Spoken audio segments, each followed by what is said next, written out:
Today we'll be looking at the character of Khaled Al-Asad, who appeared in Modern Warfare 2019, and specifically in Warzone. Our goal here is to continue to cover the stories of Call of Duty. As you know, we've already covered the stories of Modern Warfare, the Black Ops series, and the Ghost storyline. We've also covered many of its characters. However, there are a few that have been misused or maybe showed up once and then never heard from again. I want to tell you guys their limited story and then speculate on their future and if they'll ever return. This is an expansion of our character stories series. Thank you for joining me and welcome to the story of Khaled Al-Asad. Khaled Al-Asad was born on May 1st, 1963, and he was born in Saudi Arabia. However, he claims to have deep ancestral roots in Urzikstan, so we can see why he may want to return there at some point. And I would also like to establish that the name of Khaled Al-Asad may be a front, and more than likely not his real name, as intel from the CIA suggests that his real name isn't actually known.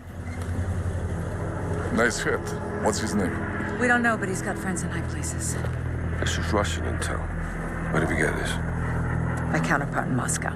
This would really paint the picture of Al-Asad as a whole, as next to nothing is known about his childhood or even his early life. The information that we do have suggests that Al-Asad was imprisoned for many years, and during this imprisonment, his hatred for world superpowers and the West grew tremendously. His hatred made him the perfect candidate to replace Omar Suleiman, also known as the Wolf, who was assassinated in a raid back in 2019, leaving his organization Al-Qatala in need of a new and vicious leader. Viktor Zakayev, who came out of the shadows around 2019, would free Al-Asad from his imprisonment, and Al-Asad would take over Al-Qatala and rename it Al-Qatala Al-Jadid.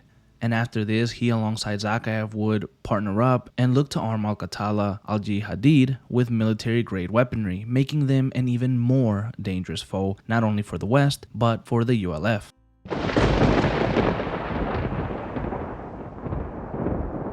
Al-Assad's big first invasion came after the death of General Barkov. Al-Assad saw an opportunity to take control over Verdansk Kastovia, as he had prior knowledge that during the Cold War, Verdansk had become ground zero, and many weapons and other chemicals were stored there. And he could use these weapons to give more power to Al-Qatala, Al-Jihadid, and himself. The CIA would catch wind of this, and Laswell would reach out to Price, Nikolai, and Sergeant Kamarov of the Russian forces to inform them of the new threat that Al-Assad posed, and they would form an alliance named Armed Resistance that would fight against Al-Assad and his new Al-Qatala. This would lead to many small-scale battles in Verdansk, and when many of Al-Assad's plans failed due to armed resistance, he would pull his troops out of Verdansk and deploy a chemical gas throughout the city, causing the people inside to lose their minds and fight against one another. However, this would mark the beginning of the end for Al-Assad, as he would hear that his partner Viktor Zakayev was killed by Captain Price in a raid. However, this wouldn't be the case, but Al-Assad at the time didn't know this, and he would go into hiding. And for about 3 years, nobody has heard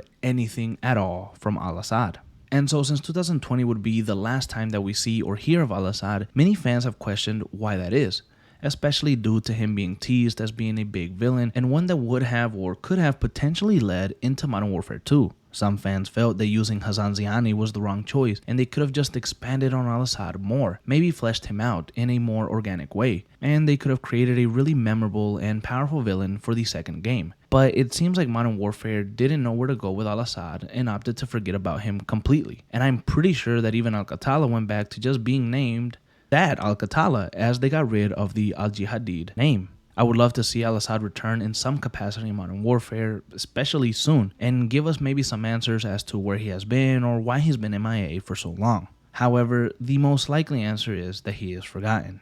This was the early life and the career of Khaled Al-Asad.